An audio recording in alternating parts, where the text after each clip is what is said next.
This is Hidden Killers Live with Tony Brueski, Stacey Cole, and Todd Michaels.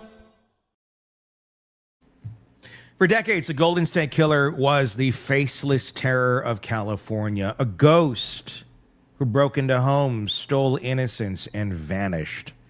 When he was finally caught, the courtroom became the one place where the survivors, after 40 years, could speak directly to the man who destroyed their lives.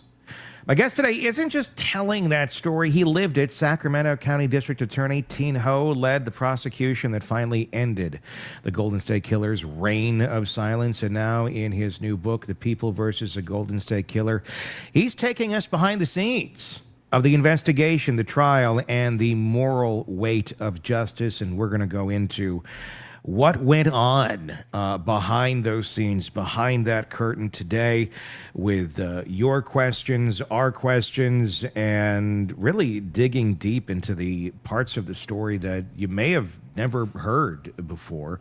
Welcome to put your questions in the comments section there on YouTube, and we'll try to get to them throughout our conversation. Thien, welcome to the program, and thanks for taking the time today to join us. It's an honor for me to be on the show, so thank you so much. Thien, there's so much to go through and so many questions that I think a lot of us have about this case, where it's at today, how it got here. But I mean, take us back a little bit. I mean, you have lived, a very interesting story, the American immigrant story. You fled Saigon, learned English from scratch. You became the DA. I mean, how? I want to ask from your perspective, from your prism of everything you've lived through in life, to coming into contact with this case. How did that experience and your experience shape the way that you saw this case, about the power, the fear, and control that this man wielded for so many years? You know, we're all a creation of our own history, right? Our personal history, our family's history. Yeah. And as you mentioned, I was born in Vietnam, and I escaped Vietnam after the fall of Saigon on a fishing boat. We ran out of gas, food, and water, drifting on the ocean until we were rescued, and I ended up in a refugee camp. And as you mentioned, when I came to this country as a child, I learned how to speak English by watching Bugs Bunny cartoons. Oh, wow. 20 years later, graduated from law school. And the reason why I went to law school is I wanted to give back to the greatest country on the face of the earth with the greatest justice system. And so, everything I've ever done in my career was try to give voice to the voiceless. And that's what we tried to do. That's what law enforcement tried to do in this very case. They could have given up 20, 30, 40 years ago, but the law enforcement officers kept pursuing him generation after generation. And then when we caught him, it was to help the victims find justice and find their voices, and take that back from this monster who craved control because he had very little control and power in his own life. Tell me about how was it? What was the situation where this began to enter your ether, where you first heard about the case, and then when you started being involved in the case? What was going on? So I've been a prosecutor for 25 plus years, and I've been in Sacramento for 20, California's capital. And when I tried my first homicide in 2012, it was the murder of Rajneet Singh. Raj's body, half naked, was found on a January 1st in the drizzling rain behind a brick wall. And so when I was getting ready for trial, I went out to the crime scene with the lead detective and also my buddy from the office who was on the homicide team, Billy.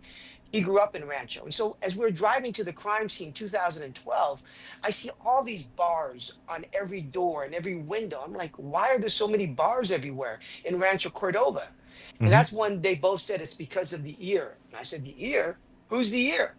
In Sacramento, the ear means the East Area rapist. And so my buddy Billy, who grew up there, says, this was the boogeyman of our childhood. And he started talking about the crime and what this guy was doing and how he terrorized the community. And so that was in 2012. Fast forward 6 years later, we caught him, and I was assigned the case, and I began to dig into all aspects of the case, his life, and the victims as well. When you look at how long this man had that reign of terror and then went silent, but the remnants of the damage was done. For example, the bars on those windows, the stories that we've heard from the victims that were living with that constant fear for so many years, even after the silence. That impact was there, and nobody knew exactly what was going to happen next, if anything was going to happen next. When you got to kind of dig into the archives of all of this and the investigation over the years, what did you find? And I guess the big question I think a lot of people would have from an inside perspective would be, why? How did he evade? How did he evade being caught for all of that time? I mean, considering the massive trail of destruction that he left in his wake. You're talking about 13 known murders, upwards of 50 Yeah. sexual assaults, 120 burglaries in 11 different jurisdictions up and down the state of California over a 12-year time span. How did he evade capture? His scope was the scope of his crimes was unfathomable. And how did he evade capture? I think two reasons. Number one was he was a police officer for most of the early part of his crime spree. So he knew about police tactics. He knew how long it would take for the police to arrive on scene, to set up their perimeters on the egress and egress. He knew all the ins and outs of how to escape because he knew that where they would set up their blockade. And so he had an insider perspective and expertise on how to evade capture, how to identify his witness. But then the other problem was back in the 70s and frankly into the 80s and even the 90s, a lot of the law enforcement agencies were siloed. You know, Sacramento didn't talk to Contra Costa. Contra Costa didn't talk to Santa Barbara or Orange County or these other jurisdictions. They were siloed. And so he was able to jump from jurisdiction to jurisdiction and evade capture. You know, in this day and age right now, if you were to commit this sort of crime, you would be caught because we have forensic evidence and everybody has a ring camera or surveillance videos or license plate readers. But this wasn't, 2025. This is 1974, 1975, 1986. Yeah. A very different time, very different place. And I agree with that. We talk about that quite a bit, I think, where today, I don't know that a lot of these predators of the past, at least in the way that they operated, could operate today because of technology, because of the way that we police things and the way that we can monitor things and the way that we can connect dots. That's if they were to operate under the same way that they had been operating. Mm-hmm. Do you think that there are any other people out there today like this that are operating but are more tech savvy? Tech savvy, are able to evade awareness the same way he did based on the way technology was of that day, or is it just an impossibility in most cases for someone to be able to get away with things like he did in the time period that he did? You can still have these sort of predators in this day and age. I see two categories. One is the truck driver, right? The one that goes from jurisdiction to jurisdiction, that's difficult to piece together. And the other one would be somebody that preys upon the people in our community and our society that are on the margins, right? That somebody may not be missing, whether they're a victim of human trafficking or drugs or living on the streets. And then nobody notices when they're gone because they're already gone. And then the other thing is you have to literally commit a crime without your cell phone on you. Yeah. The cell phone right now, even when you turn it off, it's pinging to the towers. Even if you don't have it on or in silent mode, it's constantly watching you, looking at you. You have to leave it somewhere else. And the other interesting thing is if we zero in on you and you have this period of time where your cell phone is always in use, Yep. and then all of a sudden it's shut off, right? Or during the time period that you're committing the crime, that's a red flag. Easily. And we have technology right now where we call it basically a tower dump. Have you heard of a tower dump? Yep. Right? So a tower dump, for your listeners that don't know, is your phone is pinging off a tower. So let's say it's pinging off a tower that's 2 o'clock in the morning in the middle of nowhere, and a crime is occurring at that point. So we will do a tower dump of all the phones that are pinging off of that tower during that 1 hour around it. And any phone that's pinging off, because there are very few people in the area at 2 in the morning, that's our list of suspects. Now, it won't work if you're on I-5, right next to the LAX airport, because there's so many people there, at 7 o'clock in the morning. But that's just another tool we have. But you can get away with crime. It's just more difficult. As a DA, are you surprised at the amount of criminals who are not tech literate, or I mean, they don't even be very tech literate, that still feel the need, that urge that they still have to have their cell phone next to them while committing the crime, when that is what is likely going to get them caught in so many ways, or at least place them there? It seems to be such an obvious thing, but it seems there's so many cases where it's like, that's the one thing you forgot, that your cell phone is going to ping somewhere and tell us where you are. If you were smart, you wouldn't be committing crimes. Sure. Right. And so, I mean, we're dealing with a subset of individuals here that are more likely to get caught because of it. And it's rare that you get somebody as meticulous, rare that you get somebody as smart, as detail oriented as the Golden State Killer. Thien, was that a reason that you were able to zero in on him other than the DNA? Excuse me. Because it seemed like there was a pattern here, that this was a smart individual. He was evading capture. He was not being identified. Does law enforcement start looking inward, saying, it could be one of us? And it takes me to the movie Speed. Like it was a retired cop who was doing this. So, great question, by the way. They had done a series of profiles, at least 2 profiles, one of which was by the FBI. And the profile back in the 70s and the 80s determined or opined that he was a former cop or in the military, right? And lo and behold, he was in the military and he's a former cop with a criminal science degree.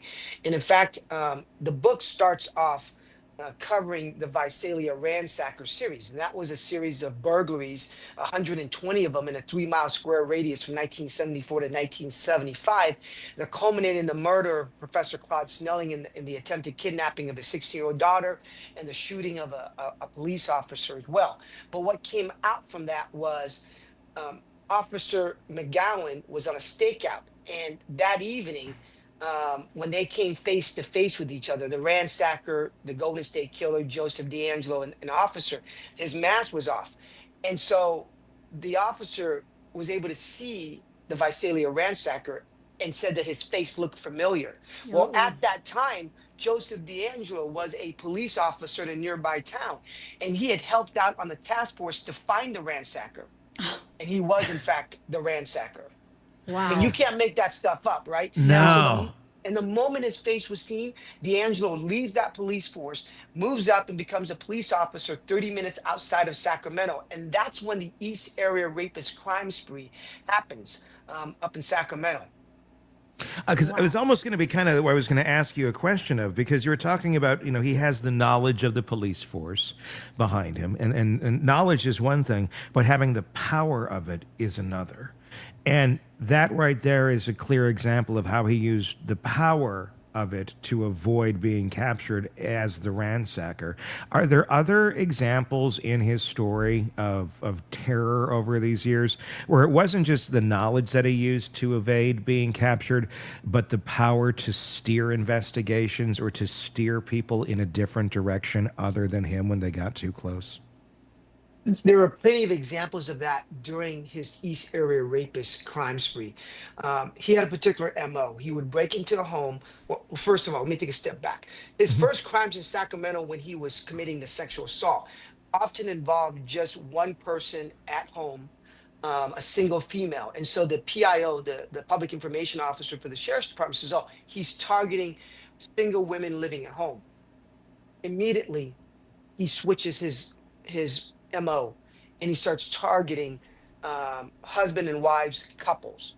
So he would break in about 1 o'clock in the morning with a husband and wife in bed. He shine a flashlight on them with a gun. He says, freeze, don't move. I'm just here for drugs and money. I live in a van down by the river. I'll be gone. So he gave that story of a drug addict, and he would sometimes act like a drug addict, right? Where's the drugs? Where are the drugs? To throw the scent off of him. And so what he'll do is he'll do that. He'll throw the pre-tied shoelaces to the wife to tie up the husband. Then he would tie up the wife. He would go through the house. He'd eat their food, drink their beer. He would ransack the house. And then eventually he would come back and separate the wife from the husband. He would sexually assault her. He would lay blankets on top of the husband, who was forced on all fours, and told the husband, and stacked plates and bottles and said, if I hear anything fall or break, I'll kill everybody in the family. And then sometimes he would start talking to himself as if there was somebody else in the room. So he did things like that to sprinkle little pieces of different information to throw people off his track.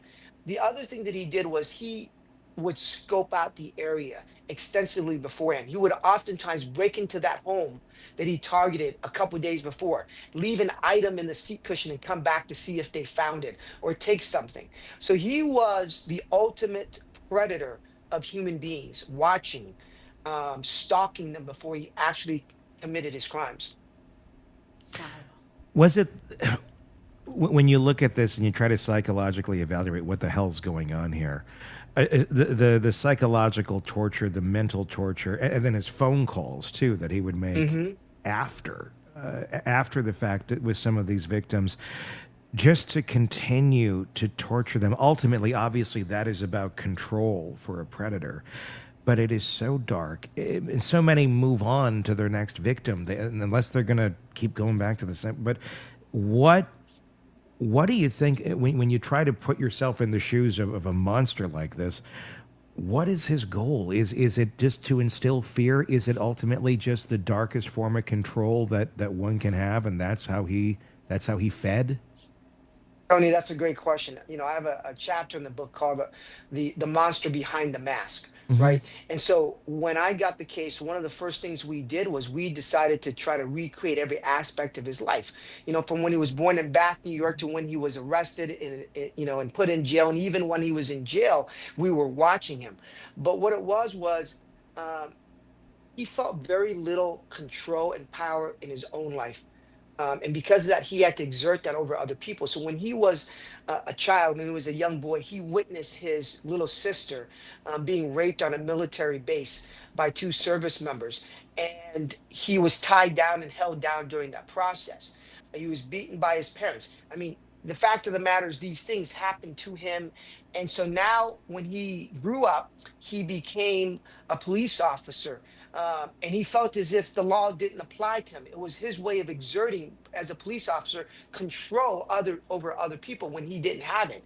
The other thing was, a number of the victims said that he had an extremely small penis, and a micro penis. And so when I got the case, what we did was we executed a search warrant and took photos of his genitalia, and they were extremely small. And so he felt very powerless in his own life in so many different ways, that now he's playing God, because he would tie people up, he would drink their beer, eat their food, and when he left after sexually assaulting and violating their relationship and marriage, he'd take one earring and leave the other one behind as a reminder. He'd take the wedding band.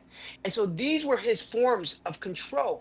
And then when he was in Southern California, he killed all the witnesses, but you can see there, he's holding their lives in his hand as he is about to pull the blanket over their head and bludgeon them to death with a log or a brass sprinkler head.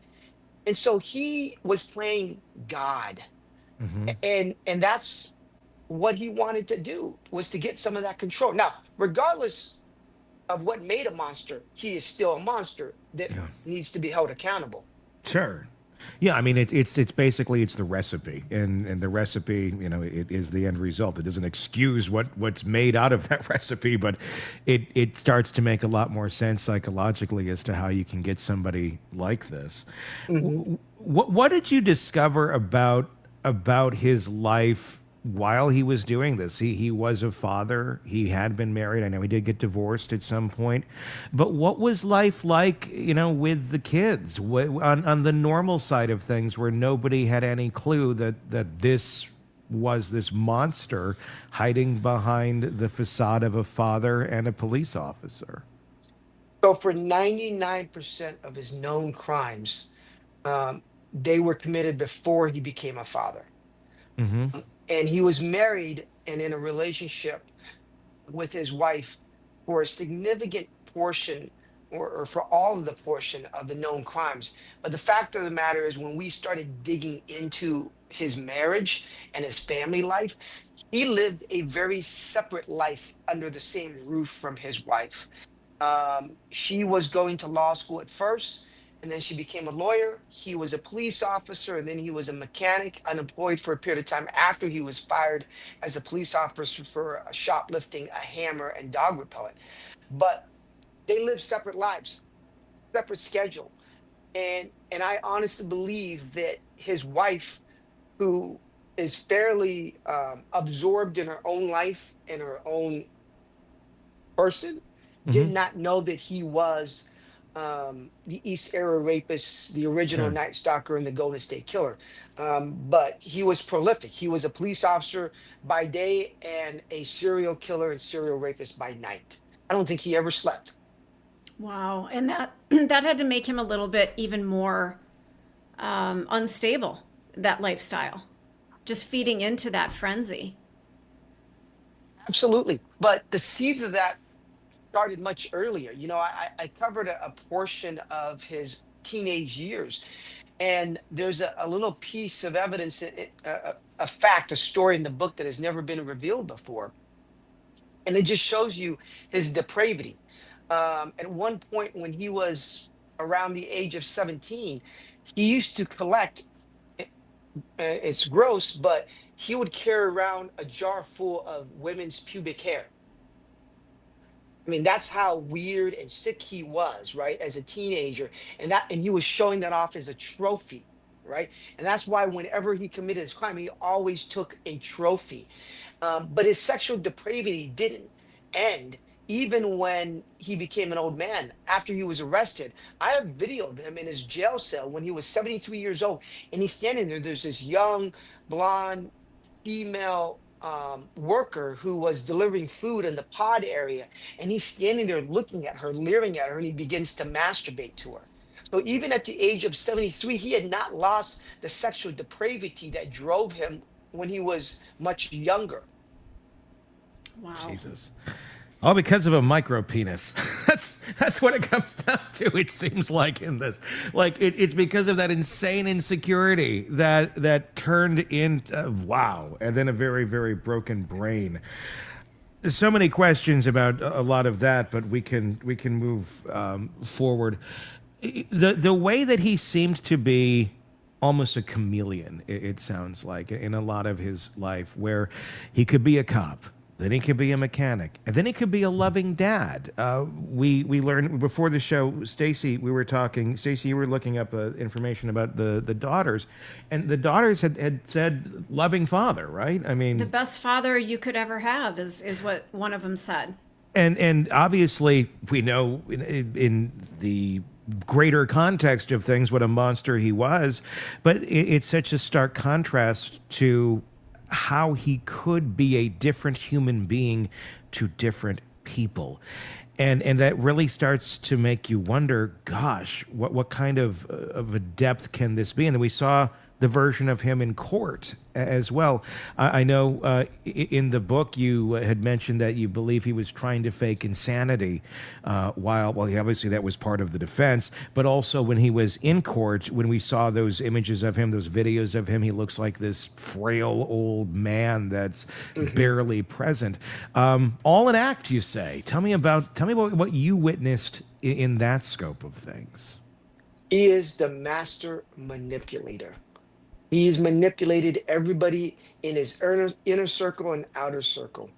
A couple hours before he was arrested, we had a surveillance team following him, and he was out there jumping in and out of his boat. A few days before that, he was on his motorcycle at the age of 72, weaving in and out of traffic, going 80 miles an hour, doing counter surveillance moves. And suddenly we arrest him, and he's sitting there almost as if he is in a comatose state in the interrogation room. They wheel him into the courtroom, and he's in a wheelchair, laid back with his mouth ajar, breathing out of his mouth like a fish, on the ground. And it was all an act, because literally, as he's doing that in the courtroom, I have video of him walking into his cell with a cane. Okay. Have you guys ever seen the movie The Usual Suspects? Right. Yes.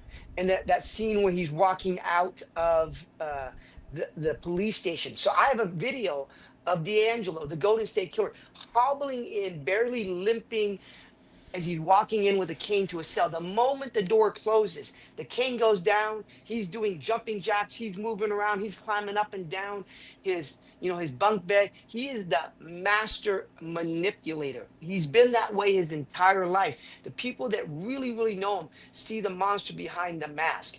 And so that's who he is. And the only time that we really get a glimpse of him is in those quiet moments when he's in his cell thinking that he's alone and nobody's watching. I mean, I had videos of him. Literally, he would walk in a triangle for like 2 hours straight, 18 steps, nearly every footstep in the same spot, just methodical, like an animal cage that's ready to pounce. It sounds like just animal instincts on a monster like this. Yeah. We're talking with Thien Ho. He's the author of The People versus the Golden State Killer, and also the DA who helped prosecute the Golden State Killer several years back. I want to ask, because I think a lot of people are wondering. I was wondering, because it's been a few years since I've done anything on the case. Obviously, a lot of it has wrapped up, and he's in his cage. But as we were just talking, he looked so frail and so fragile in court. We've now obviously learned that was all an act. A few years later now, he's 79 years old, I believe. What can you reveal about what this guy is like today in prison? So he received multiple life without the possibility of parole sentences. And so he's not getting out of prison. So he's in prison down in the Central Valley. He's in what we call the Protective Needs Unit. That unit has other child molesters and rapists and snitches.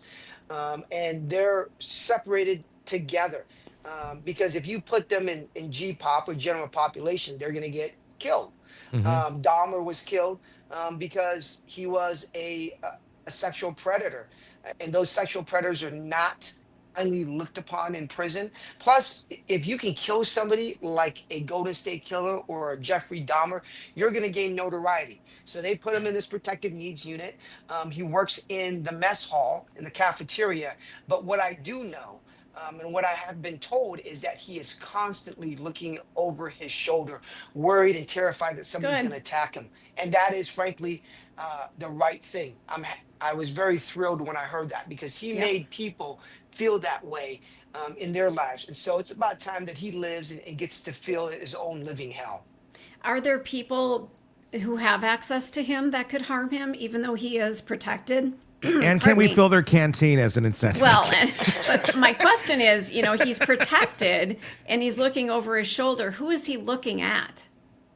He's looking at everybody. I mean, you don't know where that attack's going to come from. Now, he happens to be in there with other child molesters and other rapists that are looking over their shoulders, but there are also people that are snitches and gang dropout people that probably don't even like him. So, the former gang members, they detest rapists and child molesters, and that's exactly who he is. So, could he be attacked? Absolutely. And that's probably why he's looking over his shoulder, rightfully so. When the victims were giving their impact statements, and I want to say this about your book, it is very victim focused. It's not so much the life story of the Golden State Killer. We've already heard that a gazillion times. This is really getting into the victims themselves, their lives, how it's affected them, and it's a very, very real and raw look at the damage and that this monster caused. I want to ask, when they were giving their victim impact statements to him in court, and he was sitting there looking like a decrepit zombie. What was that like for you? What was that like for the victims? One on the outside who wouldn't necessarily know how much of a chameleon he was. us just kind of watching from a distance, I think a lot of us thought, is he even hearing them? Like, is anything even registering? Do you think he heard what they were saying? And if so, what kind of, how do you think that was bouncing off of his mind? I know he did make a short statement there, but in your opinion, from what you saw and you felt being in there, what was that like? I can tell you that sitting there 6 feet away from him and listening to victim after victim walk up and talk about the impact that his crimes had on their lives, um, it was very emotionally draining. At the end of the day, I'd just sit down and just kind of close my eyes and just take in a lot of deep breaths because it was just so emotional, impactful. It's like every person that came up there, every story, it just tore at the very fabric of your heart. And I will never forget. There were two. Um, the first was the impact statement given by Gay Hardwick. She was home with her husband, and she talked about how there's this. She brought up this piece of paper, and it was a piece of paper that was all crumpled up. And she says that this piece of paper is me. It's crumpled up. It's no longer. It represented my life, and it's been crumpled up and torn apart and stomped upon. And even when you pull it apart, it's still all wrinkled. And then she brought up a clean sheet of paper and said, "This is what my life would have been before you. And I know that you witnessed and you saw these horrible things happen to your sister, but you did these things to me, and I didn't turn out to be a monster." And she talked about how she was on her way to being an executive, very successful. And then she locked herself in her house afterwards. And eventually she came out of her house and she picked a career of teaching little kids, toddlers, because she knew that those kids couldn't hurt her. That's how much of Wow. an impact it had on her. And then I was watching him, and he was sitting there with his mask on because we're in the middle of COVID, and he's just looking straight ahead with that zombie look. But there was one moment. So Jane Carson, she was one of the early victims. She was a nurse. She was in the military. She left the military eventually as a colonel. She wrote a book, Frozen in Fear. So she's fire and brimstone. And when she gave her impact statement, he says that, "I've brought somebody here with me today, somebody that is also a victim. That person is Bonnie." And she brought Bonnie up. Now, for those who are familiar with the case, Joseph DeAngelo was engaged to a woman named Bonnie, and she called off the engagement. And years later, when he was committing one of his rapes in Davis, California, he was sitting there rocking back and forth and crying and saying, "I hate you, Bonnie." Now, there have been people, and I think that it's misplaced and it's wrong, that has blamed Bonnie for him committing these crimes. No, that is downright wrong to blame Bonnie. Yeah. These crimes lay at the feet of Joseph DeAngelo and Joseph DeAngelo only. But from the time that Bonnie basically, you know, ended that relationship, that engagement, DeAngelo had not seen her for 40 something years.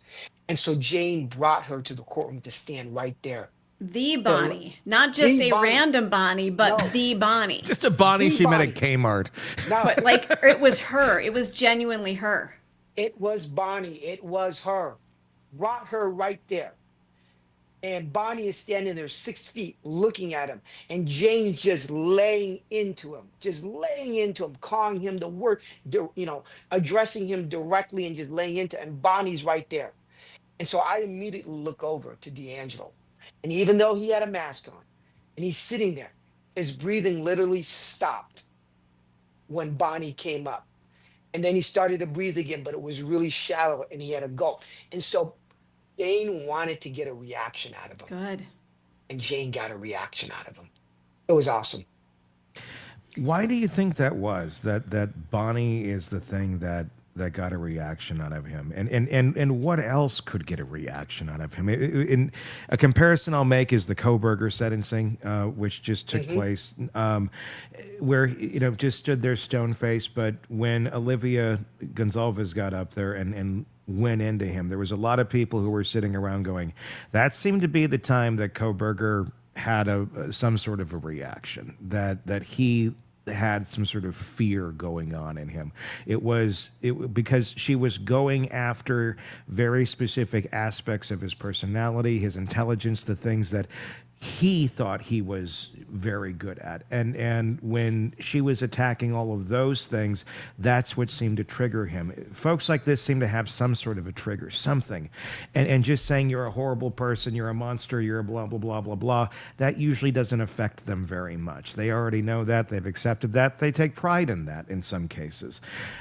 How did having Bonnie there, and why did having Bonnie there get some sort of reaction out of him? And are there any other areas of life that would trigger this man to feel something, or to trigger that anger, that whatever emotion it would be in a monster like this, that is recognition of something that they don't want to face? The Koberger, as you may recall, was a criminal justice major, right? Yep. Yep. And DeAngelo was a criminal justice major. They were both attracted because they wanted this element of control. Hmm. They wanted the inside knowledge. And it comes back to control. He did not have control over Bonnie. But he tried to have control, and I cover that relationship in the book. He tried to have control over Bonnie and get her to do certain things, and she wouldn't do it. And that's what ultimately ended that relationship. That she ended up taking away the control from him. Bonnie Hmm. did. And here was a victim, Jane Carson, who took control back and away from him. And not only did she do that, she brought somebody else who had Yeah. done that, who he had not seen for so long. So what he wanted most in life was control. And he gets to sit there and control himself and be in that zombie state. He gets to sit there and like hold himself a certain way, portray himself a certain way.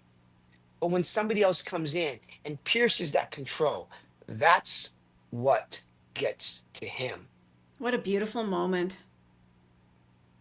Did you get a chance to talk to Bonnie? Did you have any interactions with her to hear what life is like for her? That's got to be a weird juxtaposition of life to look back on and go, that was almost the person I was going to marry. Mhm. But I changed all that, and she made the choice to get away from that. What do we know about how life has been for her, and how she's processed this?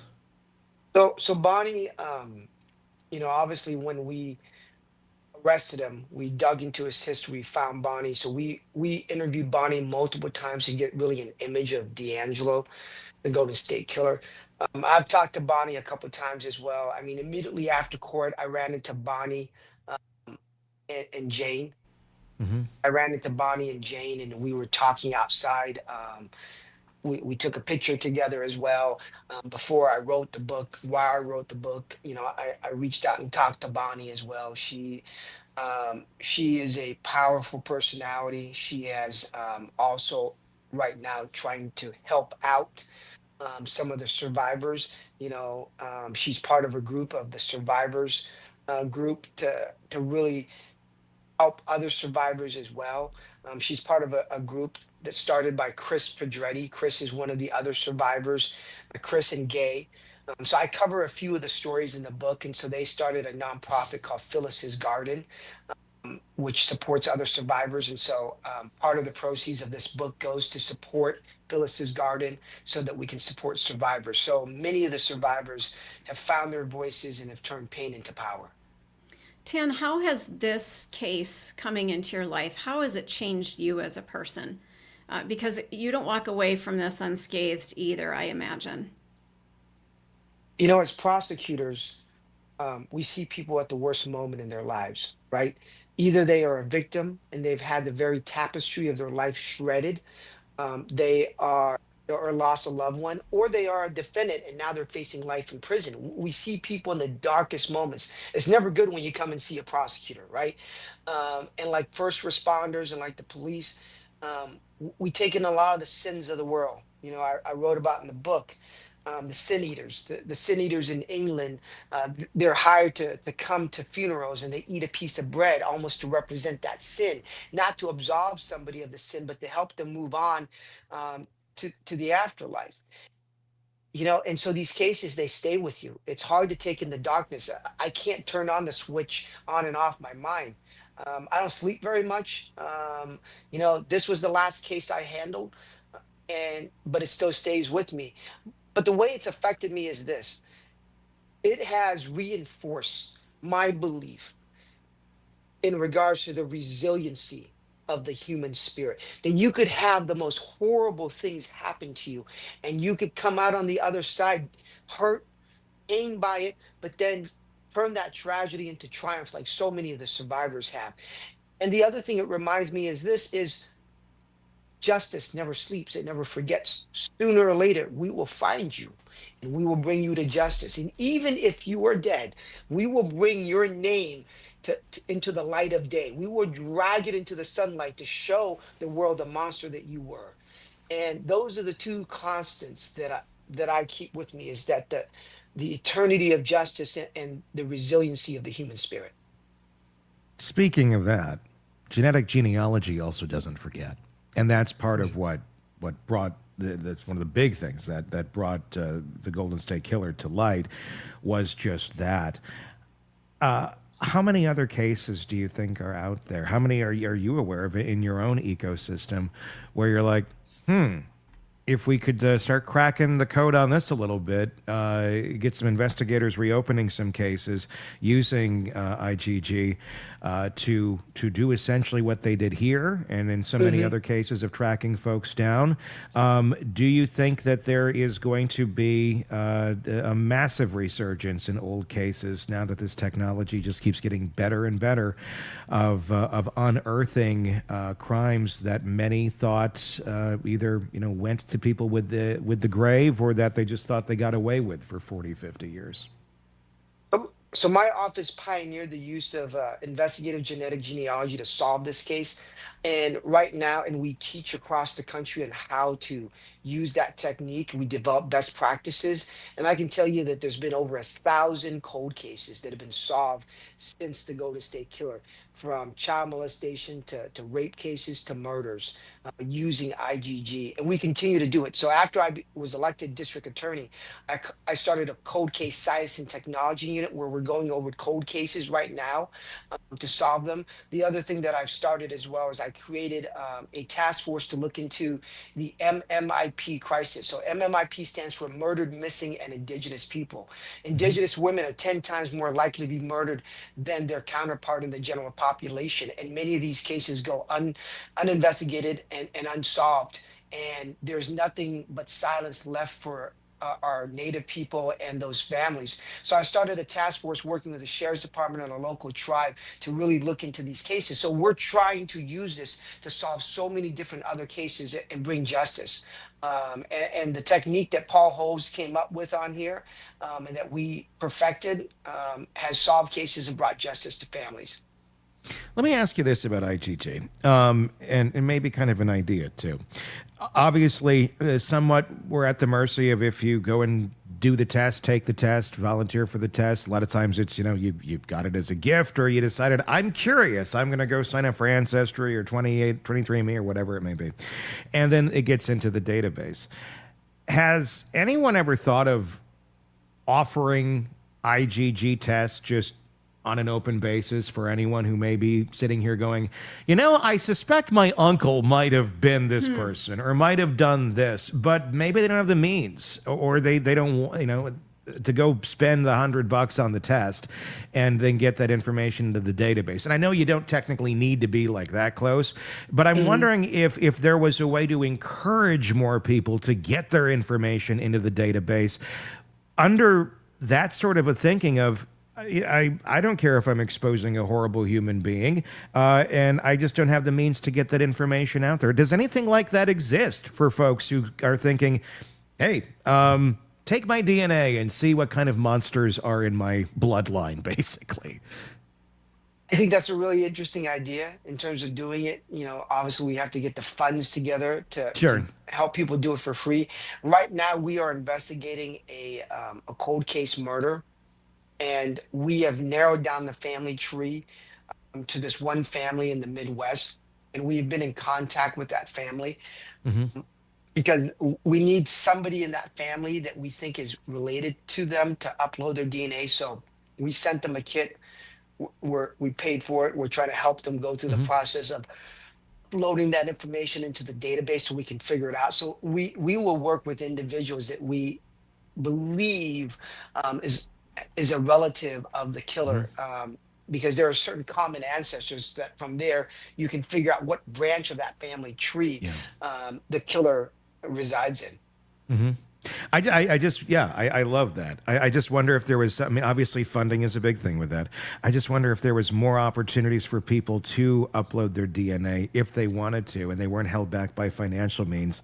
How many more pieces to the puzzle investigators would get to help solve some of these crimes, if that's an availability, if that's a resource that they could take up. I don't know. I'm very fascinated by it. I always wonder. A joke I always make is, you know, if you really want to, if you're wondering about your own family and you have a get together, whether it be Christmas or whatever, get everybody a DNA kit and see which family member is off in the corner like, I'm good, I don't need one of those.